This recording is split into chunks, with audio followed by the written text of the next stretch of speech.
Tistimi, ki pri gospodinjskih aparatih prisegate na domačega proizvajalca. Da bi ti bili še boljši, je Hisense Gorenje v Velenju odprl nov inovacijski center. V njem dela 470 inženirjev različnih strok, ki pod eno streho iščejo nove rešitve za izdelke bele tehnike.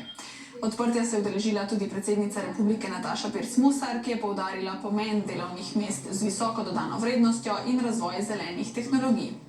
Kako zadržijo razvojne inženirje v Sloveniji, kako ohranjajo korak s konkurenco in kako kitajska politična situacija vpliva na posel Gorenja, pa je preverjala Karmen Lugarič.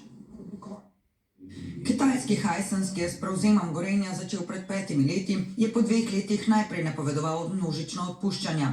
Samo v Sloveniji 1000 zaposlenih, a se zaradi povečanih naročil to potem ni uresničilo. Takrat so obljubili tudi razvojni center v Sloveniji, kar so z današnjim odprtjem centra tudi uresničili. Ključna stvar za uspeh na trgu je dober izdelek. Ključen ukrep, da prideš do tega izdelka, kakovostnega izdelka, so zagotovo inovacije in so kadri. Razvojni inženirji v Velenju delajo na kuhalni, pralni in hladilni tehniki. Razvoj tehnologije in aparatov bo tako potekal v Velenju za evropski in globalni trg, ne glede na to, kje bo potekala proizvodnja posameznih aparatov. V tem, bom rekel, bolj cenovno agresivnem segmentu pa zagotovo poskušamo biti konkurenčni na ta način, da ponujamo inovacije, ki lajšajo končnemu potrošniku življenje. Marko Hojan je eden izmed 470 razvojnih inženirjev v novem inovacijskem centru, ki na tem dela vsak dan. Trenutno so se lotili čisto lastnega razvoja na indukcijskih tuljavah z namenom, da bo indukcijska plošča na določeni temperaturi to temperaturo tudi konstantno ohranjala, brez ugašanja in prižiganja, kot deluje zdaj.